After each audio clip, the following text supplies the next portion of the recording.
गुफा के अंदर का माहौल किसी कब्रगाह से भी ज्यादा भयानक हो चुका था। जमीन पर खींचा गया भस्म का सुरक्षा घेरा अब गुफा की रहस्यमयी और ठंडी हवाओं से धीरे धीरे उड़ रहा था। घेरे के ठीक बाहर 3 कंकाली भेड़िए पिशाच अपनी लाल दहकती आंखों से समर और भैरव काका को घूर रहे थे। इनके जबड़ों से टपकती काली लार जमीन पर गिरते ही तेजाब की तरह पत्थर को जला रही थी और बाहर गुफा के मुहाने पर जहां से रक्त प्रपात का गाढ़ा काला खून गिर रहा था, वहां यक्षिणी खड़ी थी। उसके घुंघरुओं की छमछम अब किसी मीठे संगीत की तरह नहीं बल्कि मौत के सायरन की तरह गूंज रही थी। समर अपनी छाती को कसकर पकड़े हुए घुटनों के बल जमीन पर बैठ गया। उसकी शर्ट पसीने से भीग चुकी थी। यक्षिणी ने जो पिशाच ग्रंथि काली नसें उसके सीने पर बनाई थी, वो अब भयानक दर्द दे रही थी। ऐसा लग रहा था जैसे कोई उसके दिल को काले कांटों वाले तारों से कस रहा हो। काका, दर्द, बहुत दर्द हो रहा है, समर कराहते हुए बोला। उसकी आंखों के आगे धुंधलका छाने लगा था। भैरव काका ने देखा कि भस्म का घेरा अब कुछ ही पलों का मेहमान है। उन्होंने अपने झोले से एक पुरानी कपड़े की मशाल निकाली और उस पर तेल छिड़क कर उसे जला लिया। दूसरे हाथ में उन्होंने अपनी जंग लगी कुल्हाड़ी पकड़ ली। हमारे पास अब कोई विकल्प नहीं है बाबूजी, काका ने दांत पीसते हुए कहा। अगर हम यहां रुके तो ये भेड़िए हमें नोच खाएंगे। हमें उस स्फटिक को लेकर बाहर निकलना ही होगा। जैसे ही मैं इन भेड़ियों पर हमला करूं, तुम वह नील स्फटिक कसकर पकड़ लेना और बिना पीछे देखे सीधे कुबेर मंदिर की तरफ भागना। लेकिन काका, यक्षिणी बाहर है, वे हमें मार डालेगी, मैं उसे रोकूंगा, काका ने दृढ़ता से कहा। मेरा जीवन अब वैसे भी मायागढ़ के इस श्राप को खत्म करने के लिए ही बचा है। याद रखना, इस एस्फटिक को मंदिर के उस टूटे हुए शिवलिंग पर रखकर उस पर गंगा जल डालना है, तभी यह श्राप टूटेगा। उठो समर। समर ने कांपते हुए हाथ से तांबे के पात्र से वो नील स्फटिक उठा लिया। पत्थर के हाथ में आते ही समर को एक अजीब सी ऊर्जा महसूस हुई। पत्थर के अंदर धड़कती हुई नीली रोशनी तेज हो गई थी। उसी पल भस्म का घेरा टूट गया। सबसे बड़े कंकाली भेड़िए ने एक भयानक कुर्राहट के साथ हवा में छलांग लगाई। भैरव काका ने पूरी ताकत से जलती हुई मशाल उसके मुंह पर मार दी। आग और तांत्रिक भस्म के संपर्क में आते ही वह कंकाली भेड़िया एक जोरदार धमाके के साथ हड्डियों के चूरे में बदल गया। भागो समर, भागो, काका ने अपनी कुल्हाड़ी दूसरे भेड़िए की पसलियों में गाड़ते हुए चीख कर कहा। समर ने अपनी पूरी जान लगा दी और गुफा के मुहाने की तरफ दौड़ पड़ा। काले खून के उस बदबूदार झरने को चीरते हुए वो गुफा से बाहर निकला। बाहर घना अंधेरा था। यक्षिणी ने अपनी माया से दिन को पूरी तरह रात में बदल दिया था। आसमान में एक लाल रंग का खौफनाक चांद चमक रहा था। जैसे ही समर झरने से बाहर आया, एक बर्फीला हाथ उसकी गर्दन पर पड़ा। तुम कहां जा रहे हो मेरे प्यार? यह यक्षिणी थी। वो हवा में तैर रही थी। उसका चेहरा समर के चेहरे से कुछ ही इंच की दूरी पर था। उसकी सड़ी हुई सफेद त्वचा, बिना पुतली वाली सुनहरी आंखें और खून से सने नुकीले दांत देखकर समर की रूह कांप गई। बेला की मादक महक अब सड़ी हुई लाशों की बदबू में बदल चुकी थी। यक्षिणी ने समर की गर्दन को अपने नुकीले नाखूनों से कस लिया। समर का दम घुटने लगा। उसके हाथ से नील स्फटिक छूटने ही वाला था कि तभी छोड़ दे उसे पिशाचनी। पीछे से भैरव काका ने अपने कमंडल का बचा हुआ सारा पवित्र जल यक्षिणी के चेहरे पर फेंक दिया। गंगा जल और अघोरी मंत्रों से सिद्ध उस जल की बूंदें जैसे ही यक्षिणी के चेहरे पर पड़ी, उसकी त्वचा से धुआं उठने लगा। वो एक दर्दनाक और दिल दहला देने वाली चीख मारते हुए पीछे हटी। उसने अपना चेहरा हाथों से ढक लिया। उसकी पकड़ ढीली होते ही समर जमीन पर गिर पड़ा। जाओ समर, कुबेर मंदिर की तरफ, मुड़कर मत देखना। काका ने अपनी कुल्हाड़ी हवा में घुमाते हुए यक्षिणी का रास्ता रोक लिया। समर उठा और अपनी पूरी ताकत से उस निषिद्ध वन की पगडंडी की तरफ भागने लगा, जहां वह बरगद का पेड़ और कुबेर मंदिर के खंडहर थे। पीछे से यक्षिणी की भयानक दहाड़ जंगल में गूंज रही थी। तू आज नहीं बचेगा बूढ़े, मैं तेरी अंतड़ियां निकालकर इस जंगल में बिछा दूंगी। समर पागलों की तरह भाग रहा था।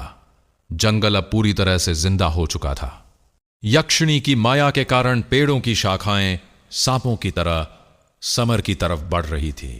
जमीन से सूखी जड़ें निकलकर उसके पैरों को पकड़ने की कोशिश कर रही थी। समर कई बार गिरा, उसके कपड़े फट गए, घुटनों और कोहनियों से खून बहने लगा, लेकिन उसने मुट्ठी में नील स्फटिक को कसकर पकड़े रखा।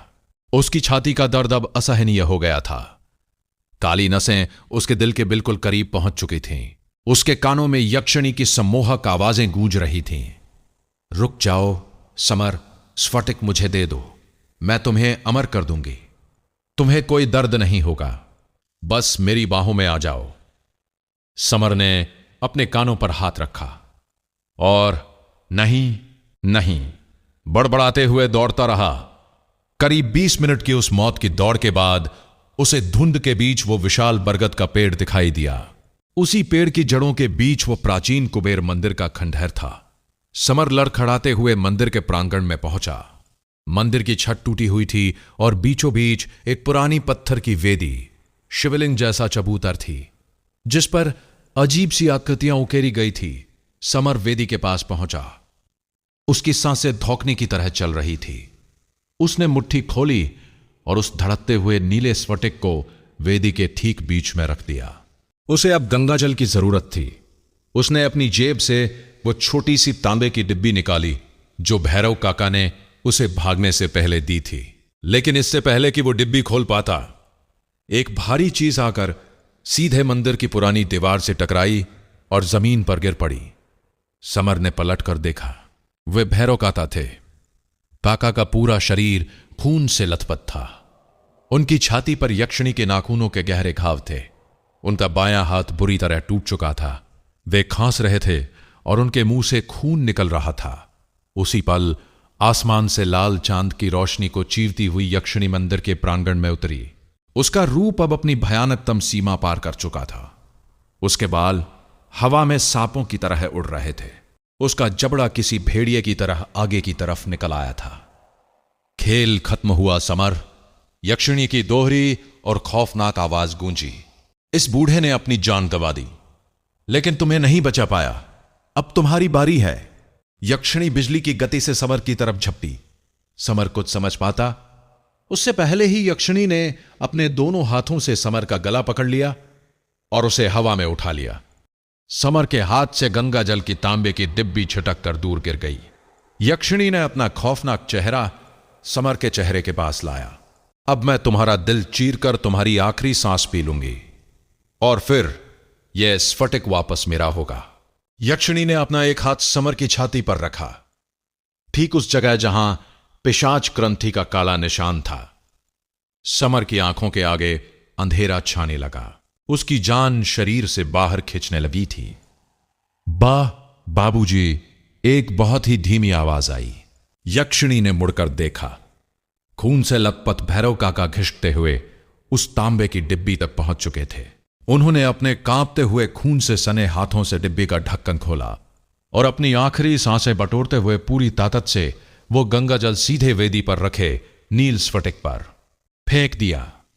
जल की बूंदें जैसे ही उस नीले पत्थर पर पड़ी, समय जैसे रुक गया। नहीं, यक्षिणी ने एक ऐसी चीख मारी जिससे मंदिर के बचे हुए पत्थर भी दरकने लगे। उसने समर को छोड़ दिया। समर धड़ाम से जमीन पर गिरा और खांसने लगा। वेदी पर रखा नील स्फटिक अब एक भयानक नीली रोशनी से चमकने लगा था। उस पत्थर से अघोरी तांत्रिक काल भैरव के काले मंत्रों की आवाजें गूंजने लगी जो अब टूट रहे थे। नीली रोशनी की एक तेज किरण स्फटिक से निकली और सीधे यक्षिणी के सीने में जा लगी। यक्षिणी तड़पने लगी। उसके शरीर से काला गाढ़ा धुआं निकलने लगा। वो हवा में उठ गई और उसका शरीर एक आग के गोले की तरह जलने लगा। उसकी भयानक और डरावनी त्वचा राख बनकर झड़ने लगी। समर अपनी आंखों पर हाथ रखे हुए यह सब देख रहा था। धीरे धीरे यक्षिणी की चीखें एक मधुर लेकिन दर्द भरी पुकार में बदलने लगी। काले धुएं की जगह अब एक हल्की सुनहरी और पवित्र आभा ने ले ली थी। जब रोशनी कुछ कम हुई तो समर ने जो देखा उस पर उसे यकीन नहीं हुआ। वहां वो खौफनाक पिशाचिनी नहीं थी। वहां एक अलौकिक रूप से सुंदर स्त्री खड़ी थी। उसके चेहरे पर कोई भयानक भाव नहीं था, बल्कि एक असीम शांति थी। उसने वही लाल रेशमी लिबास पहना हुआ था, लेकिन अब वो पवित्र और देवी समान लग रही थी। उसकी आंखों में सुनहरी चमक थी, लेकिन वो खौफनाक नहीं बल्कि ममतामयी थी। यह चंद्रिका थी, असली यक्षिणी, जिसे काल भैरव ने अपने काले जादू से पिशाचिनी बना दिया था। सदियों बाद वो अपने मूल और पवित्र स्वरूप में लौट आई थी। चंद्रिका ने अपनी आंखें बंद की और एक गहरी सांस ली। उसके चेहरे से एक आंसू गिरा, जो जमीन पर गिरते ही एक सफेद बेला के फूल में बदल गया।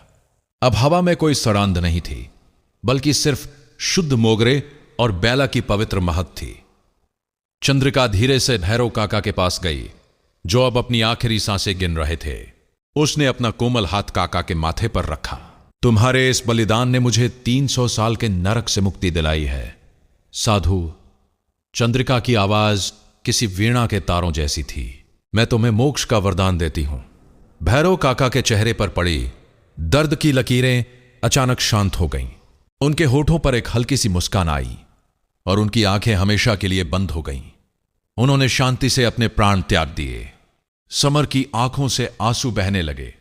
चंद्रिका अब समर की तरफ मुड़ी। वो हवा में तैरते हुए समर के करीब आई। समर अब डरा हुआ नहीं था। तुम एक बहादुर इंसान हो, समर, चंद्रिका ने कहा। उसने अपनी उंगली समर की छाती पर रखी। जैसे ही उसकी उंगली ने समर की छाती को छुआ, एक ठंडी और सुकून देने वाली लहर समर के शरीर में दौड़ गई। वो पिशाच ग्रंथि और वो 4 काले खरोंच के निशान, जो उसकी जान ले रहे थे, पलक झपकते ही गायब हो गए। उसकी छाती एकदम साफ हो गई थी। मायागढ़ का श्राप अब टूट चुका है, चंद्रिका ने आसमान की तरफ देखते हुए कहा। लाल चांद अब गायब हो चुका था और आसमान में भोर का नीला रंग छाने लगा था। काल भैरव का पाप धुल गया। मेरा समय अब इस पृथ्वी पर समाप्त हुआ। मैं कुबेर के लोक वापस जा रही हूं। इतना कहकर चंद्रिका का शरीर सुनहरे प्रकाश के छोटे छोटे कणों में बदलने लगा। हवा का एक झोंका आया और वो प्रकाश आकाश की तरफ उड़ गया। कुछ ही सेकंड में वो हमेशा के लिए अदृश्य हो गई। पीछे रह गया तो सिर्फ वो खामोश जंगल, मंदिर का खंडहर और भैरव काका का बेजान शरीर। सुबह के 7 बज रहे थे। मायागढ़ के जंगल में सदियों बाद पक्षियों की चहचहाट गूंज रही थी। आसमान एकदम साफ था और सूरज की किरणें पेड़ों के बीच से छनकर आ रही थी। अब इस जंगल में कोई दमघुंटू एहसास नहीं था। वो एक साधारण लेकिन खूबसूरत जंगल लग रहा था। समर ने भैरव काका के शरीर को पूरे सम्मान के साथ डाक बंगले के पास एक खुली जगह पर चिता बनाकर अग्नि दी। काका ने इस गांव और समर की जान बचाने के लिए अपना जीवन दांव पर लगा दिया था। दोपहर होते होते समर ने अपना बैकपैक उठाया। उसने एक आखिरी बार उस डाक बंगले और उस जंगल की तरफ देखा। उसकी जिंदगी के ये 3 दिन उसे एक ऐसा सच दिखा गए थे जिसे विज्ञान कभी नहीं मान सकता। समर मायागढ़ से वापस शहर लौट आया। उसने अपनी किताब पूरी की, लेकिन यह किताब अंधविश्वासों को खारिज करने वाली कोई शोध पुस्तिका नहीं थी। यह एक सच्ची कहानी थी, यक्षिणी, माया और मुक्ति की दास्तान। किताब बहुत मशहूर हुई। लोगों ने इसे एक बेहतरीन फिक्शन, काल्पनिक हॉरर नॉवेल माना। समर कभी किसी से बहस नहीं करता था कि यह कहानी सच है, लेकिन हर रात जब भी समर अपने कमरे की खिड़की खोलकर सोता और हवा में कभी गलती से बेला या चमेली के फूलों की हल्की सी भी महक आती, तो उसका हाथ अपने आप अपनी छाती पर चला जाता। उसे याद आ जाता कि इस ब्रह्मांड में इंसानों की समझ से परे कई ऐसी सत्ताएं मौजूद हैं जो अंधेरे में हमारा इंतजार कर रही हैं। कुछ श्रापित हैं, कुछ पवित्र, लेकिन वे सब सच है। यह यक्षिणी कहानी का अंतिम एपिसोड था। आशा है आपको यह कहानी पसंद आई होगी। अगर वीडियो अच्छी लगी हो तो लाइक कमेंट जरूर करें और सब्सक्राइब करना ना भूलें। धन्यवाद।